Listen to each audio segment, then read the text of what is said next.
Este año, el frío de diciembre en Madrid parecía calar hasta los huesos, de ese frío que la gente llama de cuchillo. Me encogía dentro de un grueso abrigo de plumas, con ambas manos protegiendo mi vientre de 5 meses, mientras me esforzaba por seguir a mi marido y a su mejor amiga. Mi marido es Javier, y su íntima amiga se llama Sofía. Ellos caminaban delante, charlando y riendo alegremente, con un aire de gran complicidad. Javier, galante, incluso le llevaba a Sofía su pequeño y elegante bolso. Mientras tanto, yo me doblaba bajo el peso de una maleta de ropa y una gran bolsa llena de mantecados y polvorones que había preparado con esmero para mis suegros en el pueblo. La estación de Atocha, en los días previos a la Nochevieja, era un hervidero de gente. El sonido de los anuncios de Renfe por megafonía, las voces de la gente llamándose, el traqueteo de las ruedas de las maletas sobre las baldosas creaban una caótica y ruidosa sinfonía. La multitud se empujaba y se abría paso a codazos. Todo el mundo parecía tener prisa, como si temieran perder el último tren para reunirse con sus familias. Con mi embarazo y el equipaje voluminoso, moverme era una odisea. Varias veces estuve a punto de ser arrollada, y aterrorizada, me abrazaba el vientre con fuerza, temiendo por mi bebé. Llamé a mi marido. «Javier, por favor, esperadme. Id más despacio». Javier se giró, con un atisbo de impaciencia en el rostro. No redujo el paso, simplemente me gritó desde la distancia. «Venga, Elena, aligera un poco. El tren está a punto de salir». Sofía, a su lado, me lanzó una mirada de soslayo, sus finos labios curvándose en una sonrisa cuyo significado no pude descifrar. Llevaba un elegante abrigo de paño color beige y unas botas de tacón alto, con un aspecto ligero y etéreo. Se volvió para susurrarle algo a Javier, y ambos reanudaron la marcha, dejándome de nuevo muy atrás. La espalda me dolía terriblemente, y sentía una presión dolorosa en el bajo vientre. Apreté los dientes y aguanté, arrastrando mis pesados pies tras ellos. Me consolé pensando que seguramente era por la multitud de la estación por lo que tenía que ir rápido para guardar los sitios. Una vez en el pueblo, podría descansar. Finalmente, encontramos nuestro vagón. Javier y Sofía subieron rápidamente. Yo, sin embargo, luché para subir mi pesado equipaje por los escalones. Ninguno de los dos se giró para mirarme o mostrar intención de ayudar. Cuando por fin entré en el vagón, me faltaba el aliento, con la frente perlada de sudor a pesar del frío glacial. Busqué mi asiento con la mirada. Javier me puso un billete en la mano y dijo apresuradamente: «Toma tu billete, busca tu asiento. Sofía y yo estamos en el coche de al lado». Miré el billete que tenía en la mano. Coche 10, asiento 65. Era un billete de clase turista. Un asiento normal. El corazón se me encogió. Un asiento normal significaba que tendría que pasar toda la noche sentada en un tren durante un viaje larguísimo, con mi espalda dolorida y mi vientre cada vez más grande. Levanté la vista hacia mi marido. Mi voz temblaba ligeramente. «Javier, ¿por qué un asiento de clase turista? Estoy embarazada. ¿Cómo voy a aguantar así?» Javier frunció el ceño. Su irritación era palpable. Los billetes del AVE estaban agotadísimos, y este tren nocturno, un Intercity, que para en un montón de pueblos, fue lo único que pude encontrar. El viaje va a ser largo, casi 9 horas. Con la marabunta de gente por las fiestas, ya es una suerte tener billete. ¿Encima te quejas? Sofía, que se había mantenido detrás de Javier, intervino con un tono débil y lastimero. «Elena, lo siento. Si quieres, siéntate tú en mi compartimento». «Es todo culpa mía, es que soy muy delicada». Javier temía que no aguantara el viaje y por eso me dio prioridad con un billete de cama. Miré a Sofía y luego a Javier. Así que era eso. Mi marido había comprado billetes en un compartimento con camas, el más cómodo del tren, para él y su mejor amiga, mientras que para mí, su esposa, que llevaba a su hijo en el vientre, solo merecía un billete barato en un asiento duro. Sentí como si alguien me estrujara el corazón, una mezcla de dolor e indignación. No soy una persona calculadora, pero este trato era demasiado injusto. Podía pensar en la salud de una extraña, pero era cruelmente indiferente hacia su propia esposa e hijo. ¿Acaso el bebé en mi vientre no era tan valioso como la falsa debilidad de ella? La rabia me subió por la garganta. Intenté mantener la calma y le pregunté a mi marido una vez más, esperando que hubiera algún malentendido. «¿Qué has dicho? ¿Has comprado billetes de cama para ti y Sofía, y yo tengo que sentarme en un asiento normal toda la noche? ¿Has pensado en mí o en nuestro hijo?» Javier no solo no sintió remordimiento, sino que se mostró aún más molesto. Me agarró del brazo, me llevó a un rincón y me espetó en voz baja. «Habla más bajo, que la gente nos mira. Ya te lo he dicho. Sofía se marea mucho en los viajes. No puede ir si no es tumbada. Tú siempre has sido fuerte, y en el embarazo ni siquiera has tenido náuseas. Por una noche sentada no te va a pasar nada. Cuando lleguemos a casa te lo compensaré. Sus palabras resonaron en mis oídos como un zumbido. ¿Fuerte? ¿Qué mujer embarazada está fuerte después de estar sentada en un espacio reducido durante toda una noche en un tren traqueteante? Daba por sentado mi aguante. Consideraba mi sacrificio como una obligación. Todo el amor que una vez me había profesado, todo el cuidado que había recibido, en ese momento, me di cuenta de lo barato que era. Al ver la tensión, Sofía se acercó, sus grandes ojos redondos llenos de lágrimas, pareciendo aún más desvalida. Elena, lo siento mucho. Si quieres te cambio el sitio. Yo me puedo sentar en el asiento. Javier, no le grites más a Elena. Pronunció esas palabras que sonaban tan razonables, pero yo sabía que era solo una torpe actuación. Si de verdad tuviera buenas intenciones, habría rechazado la oferta del billete de cama desde el principio. Al decirlo ahora, solo me hacía parecer una esposa mezquina y egoísta, luchando por la atención de su marido contra una hermanita débil. Y tal como esperaba, Javier inmediatamente salió en defensa de Sofía. La apartó suavemente detrás de él y se volvió hacia mí con una mirada gélida. ¿Lo ves? Sofía es más considerada que tú. Eres la mayor, la esposa, deberías saber ceder un poco. No puedes pensar siempre en ti misma. Deja de montar un escándalo. Ve a buscar tu asiento. Cuando el tren se ponga en marcha, te compraré un bocadillo caliente para que entres en calor. ¿Un bocadillo caliente? ¿Creía que un bocadillo podía compensar el dolor y la decepción que sentía en ese momento? Me trataba como a una niña, a la que se puede calmar con un poco de comida. El desprecio en sus palabras y acciones fue como una puñalada directa en mi corazón. No pude decir nada más. Tenía un nudo amargo en la garganta. Cualquier discusión era inútil cuando el hombre con el que compartía mi vida me trataba de esa manera. Me di la vuelta en silencio y arrastré mi maleta hacia el vagón indicado en mi billete.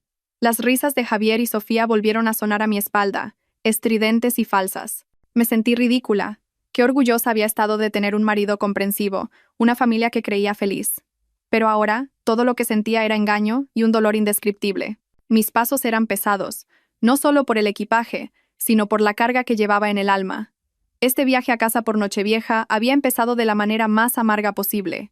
El vagón de clase turista estaba abarrotado de gente y equipaje. El olor a sudor, a comida y el aire viciado se mezclaban, creando ese aroma característico de los trenes en días festivos. A duras penas me abrí paso entre la gente que estaba de pie o sentada en el pasillo hasta encontrar mi asiento, el número 65. Era un asiento estrecho y duro, en medio del vagón. Las personas a ambos lados ya estaban acomodadas, con su equipaje amontonado bajo sus pies, sin dejar ni un hueco. Miré mis maletas y luego mi vientre, sin saber cómo arreglármelas. Me quedé allí de pie un rato. Nadie parecía tener la intención de hacerme un hueco. El bajo vientre empezó a punzarme de nuevo, y el cansancio se apoderó de mi cuerpo. No podía quedarme de pie así. Miré a mi alrededor y vi un pequeño espacio libre en la zona que conectaba los dos vagones. Aunque allí hacía más corriente y era más ruidoso, al menos podría sentarme sin molestar a nadie. Arrastré mi equipaje hasta allí, encontré un rincón, extendí mi abrigo en el suelo y me senté, con la espalda apoyada contra la fría pared metálica del tren. Una oleada de autocompasión me invadió. Mi marido estaba cómodamente tumbado en una cama blanda con otra mujer, mientras yo tenía que acurrucarme en un rincón sucio. Las lágrimas brotaron sin control. Lloré en silencio, solo sintiendo las cálidas lágrimas rodar por mis mejillas, mezclándose con el frío de la noche. Lloré por mi ingenuidad, lloré por mi hijo nonato, que ya sufría las consecuencias junto a su madre. Sentada allí, de repente recordé algo. Normalmente, cada vez que Javier reservaba billetes de tren o avión, me reenviaba el mensaje de confirmación de la compañía para que yo pudiera hacer el seguimiento. Pero esta vez no lo había hecho. Una chispa de sospecha se encendió en mí. Con manos temblorosas abrí mi teléfono. Busqué en los mensajes el nombre de mi marido. Nada. Entré en la aplicación de compra de billetes online que él solía usar. Revisé el historial de transacciones. Nada. Todo estaba en blanco, como si nunca se hubiera realizado ninguna transacción. El corazón me latía con fuerza. Fui a la carpeta de mensajes eliminados recientemente, y entonces lo vi. Una serie de mensajes de la operadora ferroviaria, notificando la reserva exitosa de 2 billetes de cama en el coche 4 y un billete de asiento en clase turista. Todos habían sido cuidadosamente eliminados. Junto a ellos, un mensaje de una aplicación de pago electrónico. La notificación del pago exitoso de esos 3 billetes también estaba en la papelera. La fecha y hora de eliminación de los mensajes era de apenas unas horas antes, justo antes de salir hacia la estación. Un escalofrío recorrió mi espalda, así que esto no había sido una decisión impulsiva por compasión hacia su hermanita. Era un plan premeditado. Javier había borrado deliberadamente todas las pruebas para que yo no me diera cuenta. Quería crear una situación de hechos consumados, para que cuando yo lo descubriera, ya estuviéramos en el tren y no pudiera hacer nada más que aceptar. Lo había calculado todo, incluyendo mi silencio y mi resignación. Este engaño era mucho más cruel que el simple hecho de comprarme un billete de asiento. Demostraba que ya no me consideraba su esposa, que no me tenía el más mínimo respeto. En su plan de volver a casa por Nochevieja, yo era solo una sombra, un extra que tenía que ir para cumplir con el protocolo. La protagonista de su viaje era Sofía. El dolor que sentía ya no era decepción, sino asco. Asco por el hombre al que llamaba mi marido y asco por mi propia ceguera. El tren empezó a moverse. El rítmico traqueteo acompañaba el torbellino de mis pensamientos. Acurrucada en mi rincón, sentía las frías corrientes de aire colarse por las juntas del vagón y penetrar en mi piel. Tenía hambre, y el vientre me dolía de forma sorda y constante. Justo en ese momento, el teléfono en mi bolsillo vibró. Era Javier. Dudé un momento, sin querer contestar. Sabía que no llamaba por preocupación, pero luego pensé que debía escuchar para ver hasta qué punto podía llegar su descaro. Respiré hondo, intentando que mi voz no temblara, y contesté. Diga, dije en voz baja. Al otro lado, la voz de Javier sonó sin una pizca de remordimiento. ¿Dónde estás? He ido a buscarte al vagón de turista y no te he visto. Estoy en la conexión entre vagones, respondí secamente. Dentro estaba demasiado lleno, no había sitio para el equipaje. Ah, bueno, quédate ahí de momento. Ten cuidado con tus cosas. El tren ya está en marcha. ¿Tienes hambre? Ya te lo he dicho. Cuando pase el carrito, cómprate un bocadillo o algo de comer. Dijo esas palabras con total naturalidad, como si el hecho de que yo estuviera allí sentada fuera lo más normal del mundo. Su preocupación se limitaba a un bocadillo. La ira volvió a encenderse en mí. No te preocupes por mí, puedo cuidarme sola. Tú sigue cuidando de tu delicada hermanita. Mi tono debió de ser bastante cortante, porque Javier se quedó en silencio un momento. Oí un suave sollozo al otro lado de la línea. Era Sofía, sin duda. Luego, Javier habló, su voz ya teñida de enfado. Elena, ¿qué formas son esas de hablar? Solo intentaba preocuparme por ti. Mira, ya has hecho llorar a Sofía. Luego pareció pasarle el teléfono a Sofía. Oí su voz entrecortada por el llanto. Elena, lo siento. ¿Por qué no vienes aquí con nosotros? Yo me iré fuera. No quiero que discutáis por mi culpa. Yo estoy bien, de verdad. Puedo aguantarlo. El teatro comenzaba de nuevo. Decía esas palabras, pero yo sabía perfectamente que nunca abandonaría esa cálida cama. Solo estaba interpretando el papel de víctima para que mi marido me viera como una esposa horrible y egoísta. Y efectivamente, Javier le arrebató el teléfono, su voz llena de ira. ¿Lo has oído? No seas tan exagerada. Sofía ha cedido hasta ese punto y tú sigues sin ser razonable. Te lo digo, si hago esto es por cuidarla como es debido. Sus padres me la confiaron. Eres mi esposa, deberías entenderme. ¿Por qué tienes que ser tan egoísta? Cada una de sus palabras era como una aguja clavándose en mi orgullo. Le daba la vuelta a la tortilla, convirtiéndome de víctima en culpable. Me exigía que comprendiera que cuidara abiertamente de otra mujer delante de mí. ¡Qué ridículo! Basta ya, espeté. Deja de decir mentiras. ¿Crees que soy tonta? Javier estaba tan furioso que apenas podía hablar. Respiró hondo y luego me ordenó. Muy bien. No pienso discutir más contigo. Te doy 5 minutos para que llames a Sofía y le pidas perdón. Si no lo haces, atente a las consecuencias. Dicho esto, colgó. Me quedé mirando la pantalla oscura del teléfono, estupefacta. ¿Pedir perdón?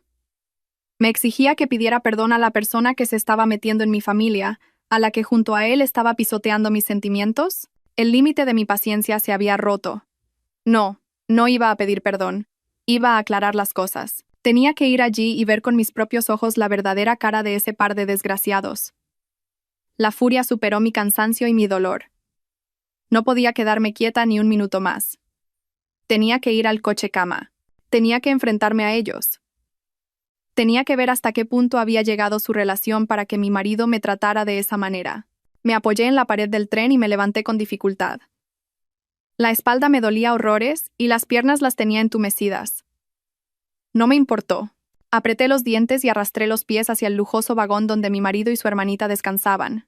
El tren iba bastante rápido y se balanceaba de vez en cuando, obligándome a agarrarme a los asientos para no caerme.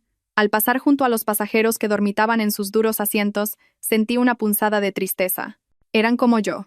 Por ganarse la vida, por volver con sus familias, tenían que soportar este agotador viaje. Solo que mi sufrimiento se multiplicaba por la traición de la persona a la que más amaba. Finalmente llegué al coche 4. El ambiente aquí era completamente diferente. Pasillos anchos y limpios, un espacio tranquilo y cálido. Una suave luz amarilla emanaba de los compartimentos cerrados con puertas de madera. Busqué el compartimento número 2, donde supuse que estarían Javier y Sofía. La puerta no estaba completamente cerrada, sino entornada, dejando una pequeña rendija. Mi corazón latía desbocado. ¿Debería entrar de golpe? ¿O debería quedarme fuera a observar? Una breve duda me asaltó, pero la curiosidad y la rabia ganaron.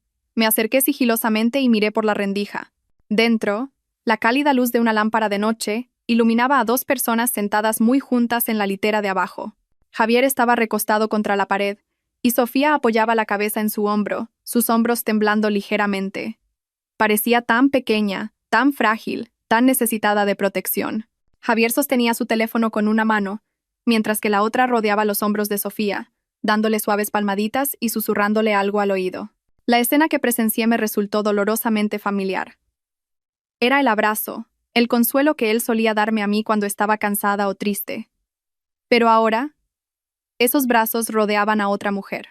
Cuanto más tierno era con ella, más cruel era conmigo. Me quedé paralizada fuera de la puerta, con las manos apretadas en puños, las uñas clavándose en mi piel sin sentir dolor. Me sentí como una extraña, una intrusa en su historia de amor. Todo sucedía ante mis ojos, claro y amargo. No necesitaba más explicaciones. Sus acciones eran la prueba irrefutable de su relación ilícita. La sangre me hirvió. Quería abrir la puerta de una patada y montarles una escena, pero la razón finalmente me detuvo. Quería escuchar. Quería oír lo que dirían de mí, de nuestro hijo. Contuve la respiración y aguzé el oído para escuchar su conversación. La voz de Sofía seguía sonando entrecortada, llena de autocompasión. «Javier, déjalo ya. Me siento muy mal por Elena. Está embarazada y tiene que estar ahí fuera sentada. Si le pasa algo, me arrepentiré toda la vida». La voz de Javier se tornó grave, llena de afecto y consuelo. «Tonta, ¿por qué te sientes culpable? No has hecho nada malo. Es ella la que no es razonable. Yo solo quiero lo mejor para ti. Que descanses bien. Tú tranquila, acuéstate. Yo me encargo de todo». Hizo una pausa y continuó. «No debería haberla traído». Pero mi madre no paraba de llamar, insistiendo en que tenía que llevar a mi nuera para presentarla a la familia. ¡Qué fastidio! Mi corazón se detuvo al oír esas palabras. Un fastidio. Así que, a sus ojos, yo y nuestro hijo éramos solo un fastidio. Me llevaba al pueblo no por amor conyugal, sino por la presión familiar. Una verdad demasiado cruel. Sofía levantó la cabeza del hombro de Javier, sus ojos húmedos mirándolo. «Pero, ¿y cuando lleguemos a casa? No puedo quedarme en un hotel para siempre, y no quiero volver a mi casa». Mi padrastro dejó la frase a medias, su rostro aún más lastimero. Javier suspiró, su mano acariciando suavemente el cabello de Sofía. «No te preocupes. Una vez en mi casa nadie te hará daño. Ya te he preparado una habitación. Puedes quedarte todo el tiempo que quieras». «¿Qué habitación?», preguntó Sofía con curiosidad. Javier respondió con total naturalidad, como si fuera lo más normal del mundo. «La del bebé. La que Elena ha estado decorando estos últimos meses. De todos modos, no la necesitamos todavía. Puedes quedarte ahí de momento. Las cosas del bebé las podemos meter en el trastero. Ya veremos qué hacemos cuando nazca». De pie, fuera de la puerta, mi cuerpo entero se estremeció. Esa habitación. La habitación en la que había puesto todo mi corazón y mi alma para preparar la llegada de nuestro primer hijo. Cada juguete, cada conjunto de ropa de recién nacido, la pequeña y bonita cuna, el papel pintado con nubes blancas. Todo lo había elegido y colocado yo misma. Había imaginado a mi hijo creciendo en esa habitación llena de amor. Y ahora mi marido, el padre de mi hijo, planeaba cruelmente convertirla en el dormitorio de su amante. Incluso quería tirar a un trastero húmedo las cosas que yo había preparado con tanto cariño para nuestro bebé. Su crueldad superaba cualquier límite que pudiera haber imaginado. No solo me estaba traicionando a mí, sino que también estaba pisoteando mi sagrado amor de madre. Y no se detuvo ahí. Oía a Javier continuar. «Además, no te preocupes por el cuidado del bebé. Ya le he dicho a Elena que puede cuidar del niño sola. Antes le prometí contratar a una asistenta, pero ahora creo que no es necesario. Es mejor usar ese dinero para cuidarte a ti. Quédate en mi casa, como si fueras mi hermana. Te cuidaré muy bien. Llegados a este punto, no necesitaba oír más. Todo estaba meridianamente claro. Lo había planeado todo. Iba a alojar a su amante en la habitación de nuestro hijo, usar el dinero destinado a cuidar de su esposa e hijo para mantenerla a ella. Y yo, después de dar a luz, tendría que apañármela sola, como una criada sin sueldo. Un plan perfecto, una disposición exquisita para su hermanita. ¿Y mi hijo y yo? Seguramente, a sus ojos, no éramos más que parásitos, obstáculos en su camino hacia una nueva felicidad. No pude soportarlo más. La ira y el dolor estallaron como una llama, consumiendo el último rastro de razón que me quedaba. Ya no me importaba mantener las apariencias ni el qué dirán. Empujé la puerta del compartimento con fuerza. La puerta se abrió de golpe, golpeando la pared con un sonido seco y resonante. Javier y Sofía se sobresaltaron y se giraron. El rostro de Javier cambió de color al verme. Aterrado, apartó a Sofía de un empujón y se levantó torpemente. Sofía también fingió estar asustada, cubriéndose la cara con las manos, pero a través de sus dedos pude ver el brillo triunfante en sus ojos. ¡Bravo! Vuestro plan es perfecto. Sí sé, mi voz temblando de rabia. ¿Piensas instalarla en la habitación de mi hijo? ¿Piensas dejarme sola cuidando del niño mientras gastas el dinero en mantenerla a ella? Javier, ¿acaso te queda algo de humanidad? Javier, recuperado del desconcierto inicial, en lugar de mostrar arrepentimiento, me gritó, como si yo fuera la culpable. Elena, ¿qué demonios haces? ¿Me estabas espiando? ¿Quién te ha dado derecho a entrar aquí y montar un escándalo? ¿Montar un escándalo? Reí con amargura. Mi marido está abrazando a otra mujer delante de mis narices, planeando traerla a vivir a nuestra casa, ¿y no tengo derecho a decir nada? ¿O debería callarme y aceptar la situación para que podáis estar juntos tranquilamente? Entre Sofía y yo no hay nada. Somos como hermanos. Intentó excusarse Javier, pero sus palabras carecían de peso. Eres tú la que es mezquina, egoísta, siempre pensando mal. Sofía es solo mi hermana. Me da pena y por eso la ayudo. Eres mi mujer, ¿cómo es que no tienes nada de compasión? Hermana, repetí esas dos palabras, sintiendo una profunda repulsión. Una hermana para la que compras un billete de cama y con la que duermes, mientras tu esposa se queda fuera en un asiento duro. Una hermana a la que alojas en la habitación de tu propio hijo, mientras tu mujer tiene que cuidar del niño sola como una criada. ¿Existe ese tipo de hermandad en este mundo? Nuestra discusión se hizo cada vez más fuerte, atrayendo la atención de los pasajeros de los compartimentos cercanos. Varias puertas se abrieron y cabezas curiosas se asomaron. Un hombre de mediana edad en el compartimento de enfrente se quejó. Oigan, ¿se puede saber qué tanto escándalo? Esto es un lugar para descansar, no un mercado. Si tienen algo que discutir, salgan fuera. Otra señora mayor añadió. Así son los matrimonios jóvenes de ahora. Cualquier cosa, en lugar de hablarlo en privado, lo gritan a los cuatro vientos para que todo el mundo se ría de ellos. Sus quejas fueron como echar más leña al fuego. Me sentía avergonzada y furiosa a la vez. Avergonzada por tener que airear mis problemas familiares ante extraños. Furiosa porque mi marido me había puesto en esta situación. No solo me había traicionado, sino que también me había humillado públicamente. Al ver que la gente nos miraba, Javier me agarró del brazo y dijo entre dientes, ¿lo ves? Estás molestando a todo el mundo. Lo que sea, lo hablamos en casa. Ahora mismo, sal de aquí. Mientras intentaba empujarme fuera de la puerta, Sofía se levantó de repente y se acercó, con un tono todavía suave y preocupado. Javier, no hagas eso. Elena está embarazada. No la asustes. Elena, lo siento. Es culpa mía. ¿Por qué no salimos fuera y hablamos un momento en privado? La miré, llena de desconfianza. No creía que alguien como Sofía tuviera buenas intenciones, pero tampoco quería seguir montando una escena allí. Me solté de la mano de Javier y le dije a Sofía, de acuerdo, salgamos. Me di la vuelta y salí al pasillo. Sofía me siguió en silencio. Justo cuando salimos del compartimento y llegamos al estrecho corredor, de repente aceleró el paso y me agarró del brazo. Me sobresalté, intentando apartar su mano. Elena, susurró Sofía cerca de mi oído. Su voz ya no era débil y lastimera, sino afilada y provocadora. ¿Quién te crees que eres para competir conmigo? Mírate, vieja y fea, y encima con esa barriga que estorba. Javier solo está contigo por obligación. La persona a la que amas soy yo. Me quedé atónita ante su descaro. No podía creer que se atreviera a decir esas palabras. Sofía soltó una risa burlona, su mano apretando mi brazo como una tenaza. No creas que por tener un hijo vas a poder atarlo. Te lo digo yo. Tarde o temprano tendrás que desaparecer de su vida. Justo cuando terminaba de hablar, y mientras otro pasajero pasaba a nuestro lado, Sofía soltó mi brazo bruscamente. Pero no fue una simple liberación. Usó toda su fuerza para empujarme hacia atrás y luego se lanzó ella misma contra la pared del vagón, soltando un grito desgarrador. «¡Ah, Elena! ¿Por qué me empujas?» Su caída fue violenta e inesperada. Por instinto, extendí la mano para intentar sujetarla, pero fue demasiado tarde. La fuerza de su tirón al caer me hizo perder el equilibrio. Mi vientre se golpeó violentamente contra la esquina de una maleta que alguien había dejado en el pasillo. Un dolor agudo y punzante se extendió desde mi bajo vientre por todo mi cuerpo. Me tambaleé y caí de rodillas sobre el frío suelo del tren. Todo sucedió en un instante. El pasajero que acababa de pasar se quedó mirando, desconcertado. La puerta de nuestro compartimento se abrió de golpe y Javier salió corriendo.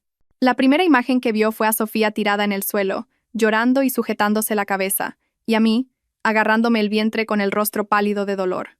Sofía, entre sollozos, me señaló con el dedo, su voz llena de falsa indignación. «Javier, ayúdame. Elena. Me ha empujado». Fue una actuación perfectamente orquestada. Una caída calculada hasta el más mínimo detalle para convertirme en la agresora malvada y a ella en la víctima inocente. Y mi marido, sin dudarlo un segundo, se creyó la farsa. Sin siquiera mirarme, Javier corrió hacia Sofía, su rostro lleno de pánico. Se arrodilló a su lado, la ayudó a levantarse suavemente, su voz temblando. «Sofía, ¿estás bien? ¿Dónde te duele?» Sofía se acurrucó en los brazos de Javier, sollozando. «Me duele mucho la cabeza, no lo sé. Solo quería salir a hablar con Elena para aclarar las cosas. No me esperaba que me empujara». Se interrumpió, como si tuviera demasiado miedo para continuar. Al oír esto, Javier se giró bruscamente hacia mí. Su mirada ya no era de fastidio o decepción, sino de puro odio. Rugió, su voz ronca de ira. «¡Elena! ¡Estás loca! ¿No tienes corazón? ¿Cómo has podido hacerle esto a Sofía? ¿No sabes que es muy delicada?» Me agarré el vientre, el dolor cada vez más intenso. Sentí un líquido cálido empezar a fluir, empapando mis pantalones. Aterrada, balbuceé. «No es verdad, yo no la empujé, se cayó a propósito. Tienes que creerme». Pero Javier no me escuchó. Sus oídos estaban sellados por las mentiras de Sofía. Me señaló con el dedo, continuando con sus insultos. «Cállate. Lo he visto con mis propios ojos. Todo el mundo lo ha visto. No lo niegues. Mujer malvada, víbora. No me puedo creer que seas así». Sus palabras eran como martillazos en mi cabeza. El dolor físico no era nada comparado con el dolor en mi corazón. El hombre al que amaba con todo mi ser, el padre de mi hijo, me estaba insultando, llamándome mujer malvada por creer a una extraña. No le importaba que me estuviera retorciendo de dolor. No se dio cuenta del charco que se estaba formando a mis pies. En ese momento, sus ojos solo veían la imagen lastimera de Sofía. Justo entonces, el tren empezó a reducir la velocidad y la megafonía anunció la llegada a una estación importante de una provincia. Sin dudarlo un instante, Javier cogió a Sofía en brazos. «Sofía, aguanta, ya casi estamos en el hospital», le dijo con una ternura que yo nunca había oído. Luego se volvió hacia mí, con los ojos fríos como el hielo. «Tú te quedas aquí y te las apañas sola. A partir de este momento, tú y yo no tenemos nada que ver». Dicho esto, se abrió paso entre la multitud de curiosos que se había congregado. Bajó apresuradamente al andén y desapareció en la oscuridad de la noche. Se fue sin mirar atrás ni una sola vez. Me abandonó a mí, su esposa embarazada que se estaba desangrando, tirada en el suelo helado del tren. El silbato del tren sonó largo y tendido, y lentamente comenzó a moverse de nuevo, llevándose consigo todo mi amor, mi confianza y mi esperanza. Me quedé sola, con un dolor insoportable y una pequeña vida en peligro dentro de mí. No sé cuánto tiempo estuve inconsciente. Cuando desperté, el olor a desinfectante del hospital me golpeó la nariz. Me sentía mareada y me dolía todo el cuerpo. Miré a mi alrededor y me vi en una habitación blanca, vestida con un pijama de hospital. Una joven enfermera estaba ajustando el gotero a mi lado. Al verme despierta, sonrió amablemente. «Ya se ha despertado. ¿Cómo se encuentra?» Los recuerdos de lo ocurrido en el tren volvieron de golpe vívidos y claros. Aterrada, me llevé la mano al vientre. «Mi bebé. ¿Cómo está mi bebé?», pregunté con voz ronca y temblorosa. La enfermera me tranquilizó rápidamente. «Tranquila, hemos conseguido salvar el embarazo. Tuvo suerte de que unos pasajeros amables la trajeran aquí a tiempo. Sufrió un fuerte riesgo de aborto, pero los médicos han hecho todo lo posible. Ahora necesita reposo absoluto, no pensar demasiado y evitar las emociones fuertes, ¿de acuerdo? Al oírla, debería haberme sentido aliviada. Pero no, mi corazón se sentía extrañamente pesado. ¿Salvarlo? ¿Para qué? ¿Para que naciera en una familia rota? ¿Para tener un padre cruel, dispuesto a abandonar a su madre e hijo por su amante? ¿Para presenciar cómo su padre despreciaba e insultaba a su madre cada día? No, no podía permitir que mi hijo sufriera todo eso. No quería que creciera sin el amor completo de un padre y una madre. Tampoco quería usar a mi hijo para retener a un hombre que ya no me pertenecía. Un matrimonio sin amor, lleno de engaños y dolor. Era mejor ponerle fin ahora mismo. Una decisión fría y despiadada se formó en mi mente. Surgió rápida y decidida, como si fuera el único camino posible. Miré a la enfermera, mi voz sorprendentemente tranquila. Señorita, quiero hablar con el médico. ¿Necesita algo? Puede decírmelo a mí. Negué con la cabeza. Tengo que hablarlo directamente con el médico. Por favor, ¿podría llamarlo? Al ver mi determinación, la enfermera asintió y salió. Poco después entró un médico de mediana edad. Probablemente el que me había tratado. Me miró con cierta preocupación. Hola. Soy el doctor. Alonso. ¿No se encuentra bien? Respiré hondo, reuní todo mi valor, lo miré a los ojos y dije, Doctor, quiero interrumpir el embarazo. El doctor. Alonso se quedó perplejo. Su rostro mostraba una sorpresa evidente. ¿Cómo dice? ¿Sabe que hemos luchado mucho para salvar este embarazo? El bebé se está desarrollando bien. ¿Por qué ha tomado esa decisión? Las lágrimas volvieron a brotar, pero esta vez no eran de dolor o humillación, sino de una tristeza infinita. Sabía que era un pecado, una decisión que iba en contra de la moral, pero no tenía otra opción. Doctor, dije con la voz entrecortada, el padre del niño ha muerto. Era una mentira, pero para mí, en ese momento, Javier estaba realmente muerto. Murió en mi corazón en el instante en que me abandonó en el suelo del tren. Muerto, para que no hubiera más dolor, ni más ataduras, ni más esperanza, solo liberación. Liberación para mí y para mi hijo nonato. Tras hablar con el doctor Alonso, me sentí vacía. Intentó disuadirme con todas sus fuerzas, hablándome del pecado, del amor maternal, de una vida inocente, pero ninguna de sus palabras pudo cambiar mi decisión. Finalmente, al ver mi firmeza, suspiró y accedió, citándome para la mañana siguiente para iniciar el procedimiento. Me recomendó descansar y pensármelo bien una vez más, pero yo sabía que no había nada que pensar. Tumbada en la cama del hospital, miraba fijamente el techo blanco. No lloraba, ni sentía dolor. Quizás cuando el dolor llega a su punto máximo, una se vuelve insensible. Permanecí así, sin alma, hasta que la necesidad de ir al baño me obligó a levantarme. Todavía débil, me apoyé en el soporte del gotero y salí lentamente de la habitación hacia el baño común al final del pasillo. El pasillo del hospital comarcal estaba desierto y silencioso. La luz fluorescente blanca y azulada lo hacía aún más frío. Mientras caminaba, una figura familiar apareció en dirección contraria. Era Javier. Caminaba hacia mí, con una fiambrera en la mano y el rostro preocupado. Mi corazón dio un vuelco, no esperaba encontrarlo aquí. Pensé que después de llevar a Sofía al hospital, se quedaría a cuidarla. No me imaginaba que estaría por esta zona. Intenté dar media vuelta y volver a mi habitación para evitarlo. Pero ya era tarde. Me había visto. Javier se detuvo, su rostro mostró sorpresa, que rápidamente se transformó en frialdad. Se acercó, su mirada recorriéndome sin un ápice de preocupación o compasión. ¿Tú también estás aquí?, preguntó bruscamente, como si fuéramos dos extraños que se encuentran por casualidad. No respondí, solo lo miré en silencio.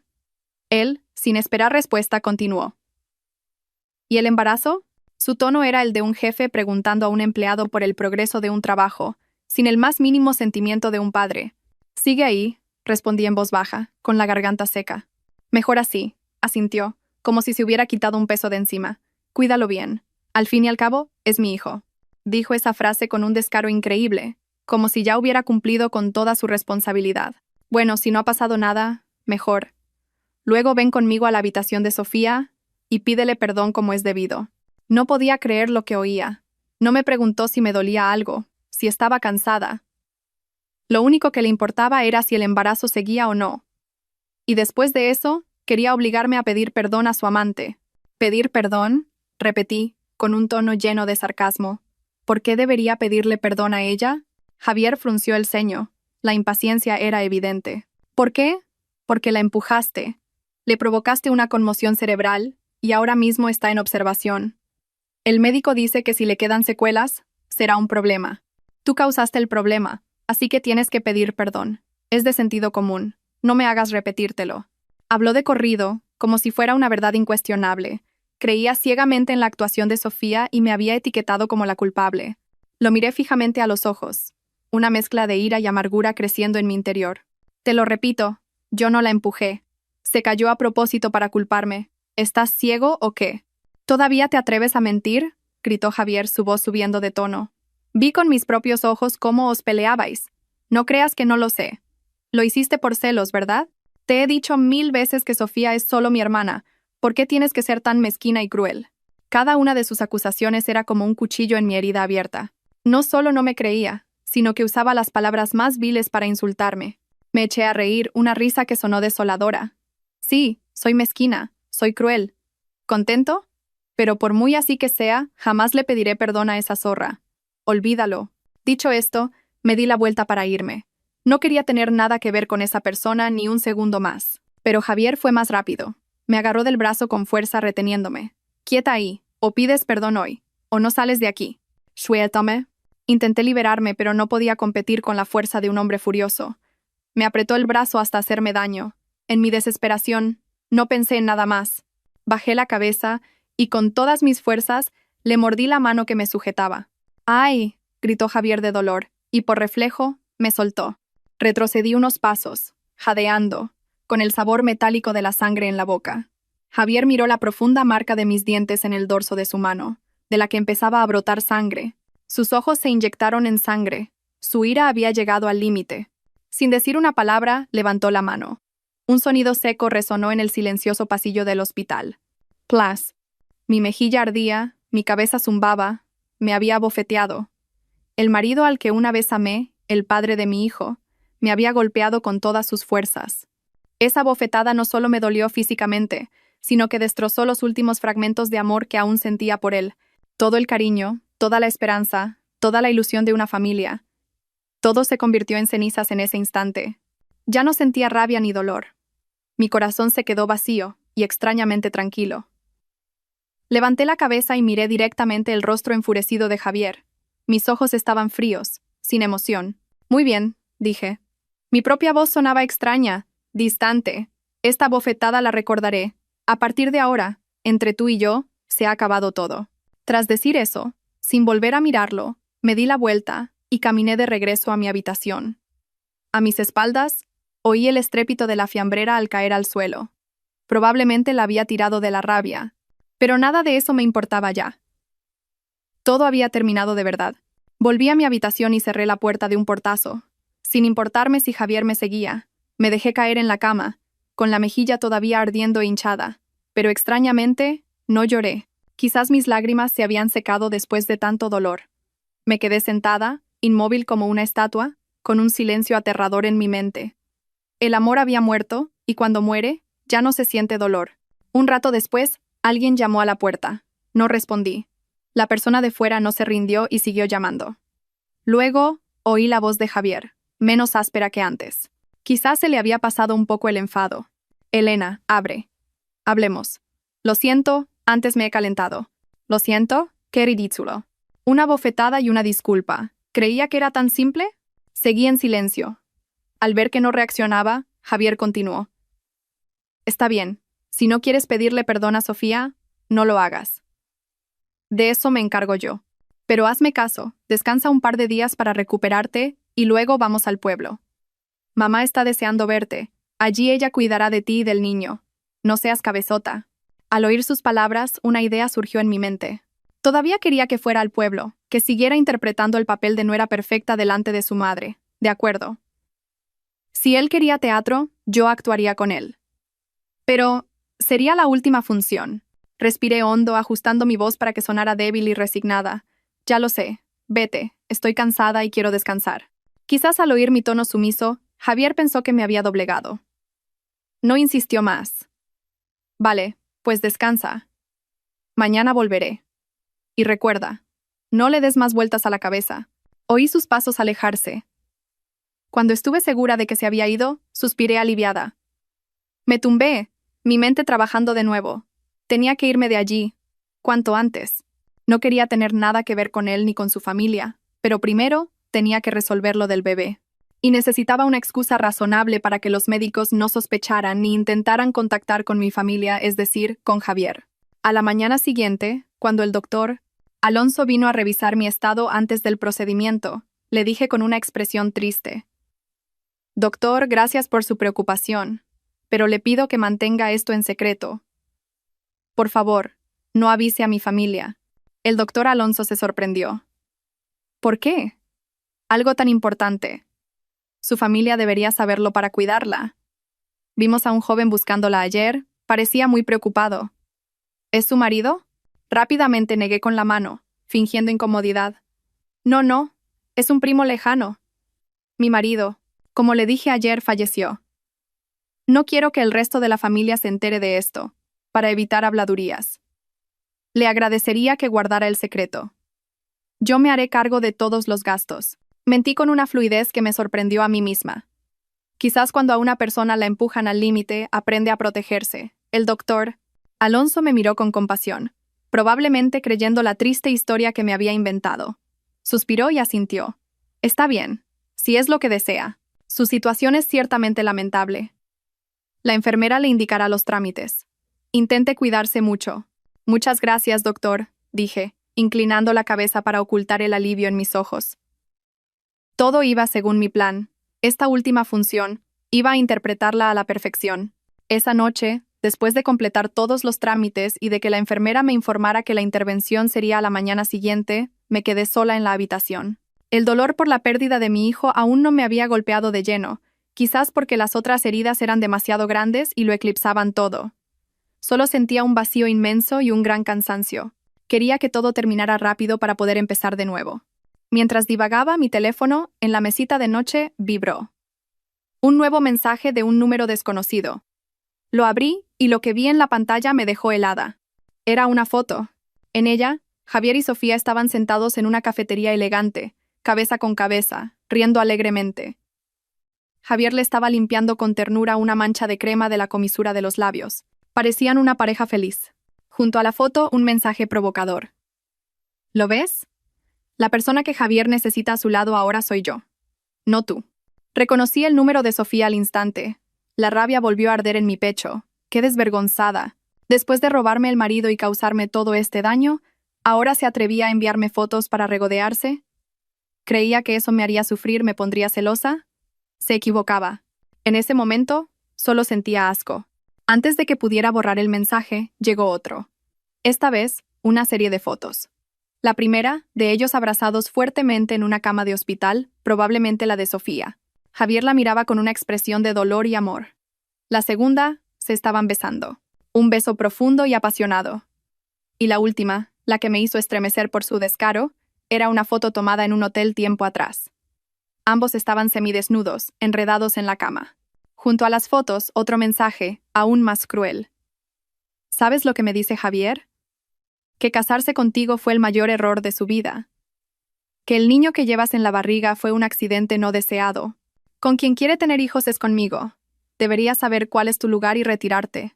Miré fijamente las fotos y las palabras. En lugar de sentir dolor, una extraña sensación de euforia me invadió. Sí, euforia. Qué estúpida era. Creía que con esto me hundiría, pero no sabía que me acababa de entregar el arma más afilada. Esta era la prueba irrefutable de su infidelidad. Con estas fotos, no necesitaría dar muchas explicaciones. Toda la culpa, toda la mentira de Javier y ella quedaba al descubierto. Con calma, guardé todas las imágenes y mensajes en una carpeta segura de mi teléfono. Sabía que serían muy útiles para el enfrentamiento final. ¿Quieres provocarme, Sofía? Gracias. Me has hecho un gran favor. El próximo acto va a ser espectacular. A la mañana siguiente me llevaron a quirófano. La intervención fue rápida. Cuando pasó el efecto de la anestesia, desperté en la sala de recuperación. Sentía un dolor sordo en el vientre, pero el dolor más grande estaba en mi corazón. Había perdido a mi hijo para siempre, Una lágrima rodó por mi sien y empapó la almohada. Hijo mío, perdóname. No podía permitir que nacieras en estas circunstancias. Ve a un lugar mejor, donde te quieran plenamente. Unas horas después, me trasladaron de nuevo a mi habitación. Estaba agotada. Me quedé dormida sin darme cuenta. Estaba medio dormida cuando oí que la puerta de la habitación se abría bruscamente. Me desperté de un sobresalto. Javier estaba en el umbral, con el rostro desencajado por la ira. Entró como una furia, sin saludar, tiró una bolsa de comida sobre la mesa y gritó: «¿Qué haces todavía aquí tumbada? ¿Qué te dije? ¿Por qué no has ido al pueblo? ¿Sabes cuántas veces me ha llamado mi madre? ¿Quieres dejarme en ridículo delante de toda la familia?». Lo miré, agotada por su ira sin sentido, sin ganas de responder. Justo en ese momento entró una enfermera para revisar el gotero. Al ver a Javier gritando, dijo con timidez: «Señor, por favor, hable más bajo. La paciente necesita descansar. Acaba de salir de una intervención y está muy débil». Javier se quedó paralizado. «¿Intervención? ¿Qué intervención?». La enfermera, sorprendida, respondió: «¿Usted es de la familia y no lo sabe? Su mujer acaba de someterse a una interrupción voluntaria del embarazo. Debería estar a su lado, cuidándola y apoyándola». Al oír a la enfermera, el rostro de Javier pasó por una gama de emociones, de la ira a la estupefacción y al asombro total. Se giró bruscamente hacia mí, con una mirada que echaba chispas. «¿Tú? ¿Qué has? ¿Interrupción del embarazo? ¿Cómo te has atrevido?», balbuceó, sin poder formar una frase coherente. Me incorporé lentamente, apoyándome en la cabecera de la cama. Lo miré fijamente. Mi voz era espeluznantemente tranquila. «Sí. Lo he perdido». «¿Por qué? ¿Por qué lo has hecho? ¿Quién te ha dado derecho?». «También era mi hijo», rugió Javier, apretando los puños con tanta fuerza que los nudillos se le pusieron blancos. Solté una risa seca. Justo ahora se acordaba de que era su hijo. «¿Tu hijo? ¿Acaso merece ser su padre? Un hombre que mientras su mujer está embarazada, mete a su amante en casa, planeando darle la habitación preparada para su propio hijo. Un hombre que, cuando su mujer sufre un riesgo de aborto y se está desangrando, la abandona para llevar a su amante a urgencias. ¿Un padre como tú? Mi hijo no lo necesita». «No, no me calumnies», intentó defenderse Javier, pero su voz sonaba débil. «¿Calumniarte?». Cogí mi teléfono de la mesita. «Pues mira esto. A ver si estoy calumniándote a ti y a tu inocente hermanita». Abrí la carpeta con las fotos que Sofía me había enviado y le puse el teléfono delante de la cara. Una a una, las imágenes aparecieron con total claridad. Ellos acaramelados, ellos besándose apasionadamente, y la descarada foto en la cama del hotel. El rostro de Javier se quedó blanco, sin una gota de sangre. Miraba la pantalla, temblando de pies a cabeza. Con las pruebas delante de sus ojos, no podía negarlo. Todas sus mentiras, toda la fachada de moralidad que había construido, se derrumbó en un instante.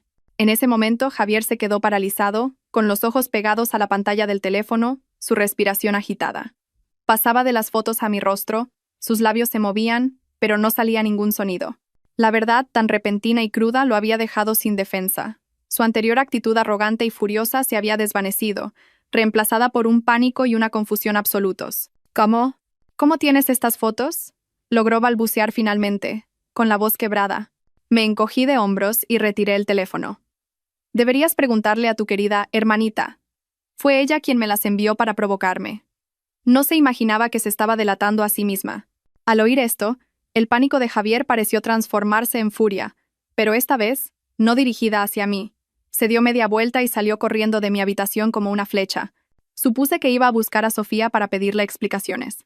Efectivamente, poco después, desde la habitación del final del pasillo donde sabía que estaba Sofía, llegaron gritos y una fuerte discusión, seguidos del sonido de objetos rompiéndose y un grito agudo de ella. Luego silencio. Las enfermeras y los médicos de guardia corrieron hacia allí.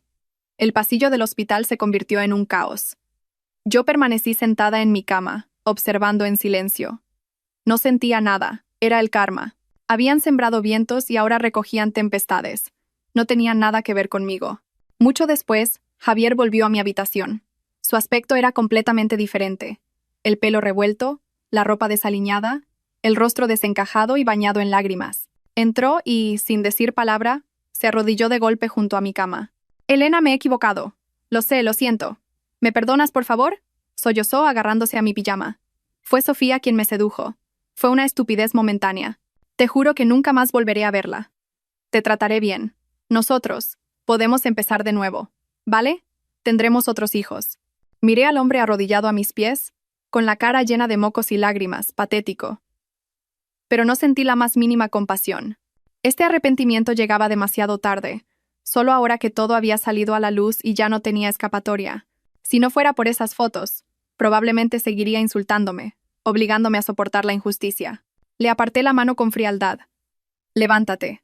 Todo ha terminado. No hay nada más que hablar. No, Elena, no me hagas esto, suplicó, llorando aún más desconsoladamente. No puedo perderte. Te quiero. Dame una última oportunidad. Sus súplicas solo me resultaban molestas y repugnantes. No quería ver más esa cara falsa. Pulsé el botón de llamada a la enfermera junto a la cama. Disculpe, este señor está molestando. No es un familiar, ¿pueden pedirle que se vaya? Justo en ese momento, 2 guardias de seguridad del hospital, avisados por las enfermeras por el altercado anterior, llegaron. Al ver la escena, entendieron la situación. Entraron y, cada uno por un lado, levantaron a Javier. Por favor, salga de aquí. Un hospital es un lugar de silencio, no para montar escándalos. Javier seguía llorando y suplicando, pero los 2 fornidos guardias lo sacaron sin contemplaciones. La puerta se cerró, devolviéndome la tranquilidad. Suspiré. Por fin todo estaba claro. Los días siguientes, mi estancia en el hospital debería haber sido tranquila, pero Javier no me lo permitió. Venía todos los días. Como no podía entrar en mi habitación porque había avisado a las enfermeras y a seguridad, se quedaba fuera de la puerta, con aspecto miserable, cargado de cosas. Una fiambrera con sopa de pollo, una bandeja del mejor jamón ibérico de bellota. Un enorme ramo de rosas. Le pedía a las enfermeras que me lo entregaran con mensajes lacrimosos sobre lo arrepentido que estaba y que no podía vivir sin mí. La primera vez, cuando una enfermera me trajo la sopa, le dije fríamente: «Devuélvaselo, y dígale que no traiga nada más. No lo necesito». La enfermera me miró con lástima, pero debería comer algo para recuperar fuerzas. «Yo me encargo». «Gracias», respondí con firmeza. Él persistió. Las veces siguientes, seguí rechazando todo. Una vez, trajo una cesta gourmet con los quesos y vinos más selectos. La cogí de manos de la enfermera y, delante de él, que me observaba desde el pasillo, abrí el recipiente y lo vacié en la papelera de la habitación. Javier se quedó petrificado. Su rostro reflejaba un dolor extremo. Pero no me importó. Quería que supiera que todos sus esfuerzos eran inútiles. Mi corazón estaba muerto. El colmo fue al tercer día. Mientras leía junto a la ventana, vi una multitud reunida en el patio del hospital. Miré hacia abajo y lo vi. Javier estaba de pie en medio de un corazón gigante hecho de rosas rojas. Sostenía un ramo aún más grande y, a su lado, unos altavoces reproducían baladas cursis. Iba elegantemente vestido, peinado con esmero. Cogió un micrófono y, mirando hacia mi ventana, comenzó su discurso. Habló de su error, de su arrepentimiento, de cuánto me amaba. Recordó nuestros momentos juntos, nuestras promesas. Finalmente se arrodilló, levantando una caja de terciopelo rojo con un brillante anillo de diamantes. «Elena, cásate conmigo otra vez», gritó al micrófono, con la voz temblorosa por la emoción. La multitud aplaudió y coreó. «Dile que sí, dile que sí». Miré aquella escena grandilocuente y ridícula, y en lugar de conmoverme, me dio risa. ¿Creía que podía comprarme con cosas materiales, con una farsa barata? ¿Pensaba que los sentimientos se arreglaban tan fácilmente? En silencio bajé al patio. Al verme, el rostro de Javier se iluminó, pensando que me había ablandado. Levantó el anillo, esperando que entrara en su corazón de rosas. Caminé directamente hacia él. Ante cientos de ojos curiosos, no lo miré a él, sino al anillo. Lo cogí. Javier, radiante, creyó que había aceptado. Pero no. Caminé unos pasos hasta un contenedor de basura y, sin dudarlo, lo arrojé dentro. El sonido del anillo al golpear el metal fue un clac seco y pequeño, pero suficiente para acallar todos los murmullos. La gente se quedó boquiabierta. Javier estaba lívido, paralizado. Me giré hacia él. Mi voz era gélida. «Mi amor por ti, como este anillo, ya está en la basura. No vuelvas a molestarme nunca más». Dicho esto, me di la vuelta y me fui, dejando atrás a un hombre completamente destrozado y a una multitud atónita. Después de esa humillante propuesta fallida, Javier no volvió a molestarme. Por fin tuve unos días de verdadera paz. Me concentré en descansar y recuperarme para poder salir del hospital pronto. Ya no pensaba en Javier ni en Sofía. Para mí, eran extraños, historias pasadas que no merecían mi atención. Sin embargo, aunque no quisiera, las noticias sobre ellos llegaron a mis oídos. El hospital comarcal era pequeño, y las enfermeras solían cotillear. Un día, paseando por el pasillo, escuché la conversación de dos de ellas. «Pobre chica, la de la habitación del fondo», dijo una. «Dicen que su novio la golpeó tanto que no ha quedado bien de la cabeza». «Sí», añadió la otra. Le oí decir al doctor Alonso que con el golpe en el tren ya sufrió una conmoción, y con la paliza de después, le ha afectado a los nervios. Ahora tiene momentos de lucidez y otros en los que parece una niña pequeña, con lo guapa que es. ¿Y el novio? ¿Se va a librar después de dejarla así? ¿Qué va? La familia de ella se puso seria, y le obligaron a casarse. Al principio él no quería, pero lo amenazaron con denunciarlo por lesiones graves. Se asustó y aceptó. Es el precio que paga por ser un maltratador. Ahora tendrá que cuidar de una esposa incapacitada toda la vida. Me quedé escuchando detrás de una pared, en silencio. Me sentía extrañamente tranquila. No sentía alegría por el castigo de Sofía ni pena por ella. Era el final que ella misma había elegido al meterse en mi familia y usar tácticas tan viles. Y Javier pagaba el precio de su traición, su violencia y su estupidez, atado de por vida a la mujer que amaba y odiaba, cuidando las secuelas que él mismo había causado. Era el castigo más apropiado. Su historia tenía un final trágico creado por ellos mismos, y yo había tenido la suerte de escapar de ese enredo a tiempo. Al enterarme de esto, mi determinación de irme se hizo más fuerte. No quería tener nada más que ver con esa gente ni con sus dramas. Quería volver a casa, a mi único lugar seguro. A la mañana siguiente decidí tramitar el alta. Aunque no estaba completamente recuperada, no quería pasar ni un día más en ese lugar. Tenía miedo de que surgieran más problemas. Hice la maleta, pagué la factura del hospital con mis ahorros. Todo fue rápido y silencioso. Al salir del hospital, no fui a la estación de autobuses, sino a la de tren. Quería volver a Madrid por el mismo camino por el que había venido, pero esta vez todo sería diferente. Fui a la taquilla y, sin dudarlo, pedí un billete en un compartimento cama para 4 personas, en el primer tren a Madrid. Al sostener el billete, una extraña emoción me invadió. El mismo tren, el mismo tipo de billete, pero mi estado de ánimo era completamente diferente. La vez anterior, viajé llena de humillación y dolor. Esta vez volvía en paz y libertad. Subí al tren, encontré mi compartimento y sentí un gran alivio. Estaba limpio, tranquilo, la cama con sábanas blancas impecables. Guardé mi equipaje y me tumbé, disfrutando de la comodidad que debería haber tenido en el viaje de ida. El tren se puso en marcha, y su rítmico traqueteo me arrulló hasta quedarme dormida. Un sueño profundo y tranquilo, sin pesadillas, por primera vez en mucho tiempo. Cuando desperté, ya estábamos cerca de Madrid. El sol de la mañana entraba cálido por la ventana. Me senté y observé el paisaje familiar de la ciudad pasar a toda velocidad. Mi corazón ya no se sentía pesado. El doloroso pasado parecía haberse quedado atrás, junto con aquel tren nocturno y aquella gente despreciable. El tren llegó a Atocha. Con calma, cogí mi equipaje y bajé. Llamé a un taxi y le di la dirección de mis padres. Durante todo el trayecto, no dejé de imaginar su reacción. Sabía que se preocuparían, que les dolería, pero también sabía que siempre serían mi refugio, con los brazos abiertos para recibirme. Al llegar a casa llamé al timbre. Mi madre abrió la puerta. Al verme, con mi aspecto demacrado y pálido, se asustó. «Elena, hija, ¿por qué vuelves sola? ¿Dónde está Javier? ¿Qué te ha pasado?» No pude decir nada.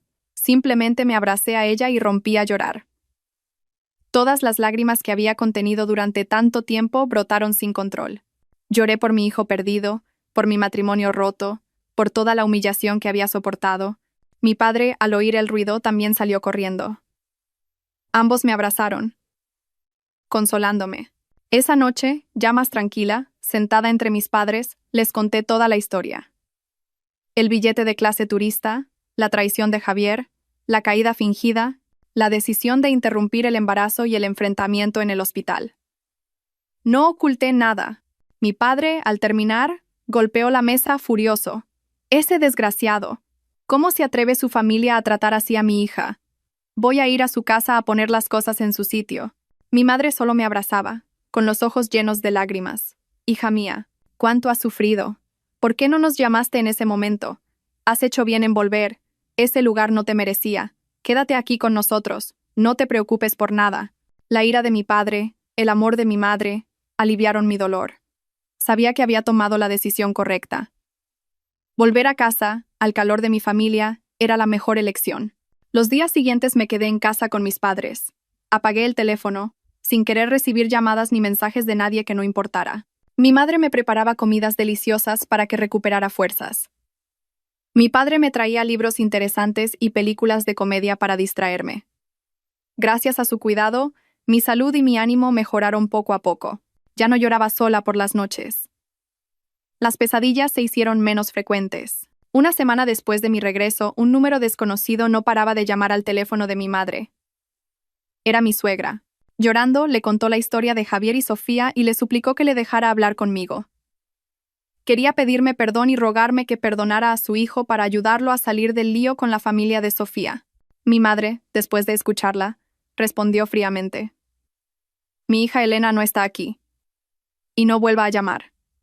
Si su hijo ha causado problemas, que los resuelva él. Nuestra familia no tiene nada que ver. Colgó y bloqueó el número. Después de esa llamada, cambié mi número de teléfono. Bloqueé las cuentas de redes sociales de Javier y de nuestros amigos en común. Quería cortar todo contacto, borrar a esa persona de mi vida por completo. El pasado era pasado, y no iba a dejar que enturbiara mi futuro. Un mes después, cuando mi salud había mejorado considerablemente, mis padres propusieron hacer un viaje en familia. «Vamos a las Islas Canarias, hija», dijo mi padre. «A ver el Teide, a pasear, a comer bien para despejar la mente». Sonreí y asentí. Era una gran idea. Necesitaba un nuevo espacio, un nuevo aire para empezar de verdad. El viaje a Tenerife fue maravilloso. Visitamos parques naturales, navegamos para ver delfines, disfrutamos de la comida local.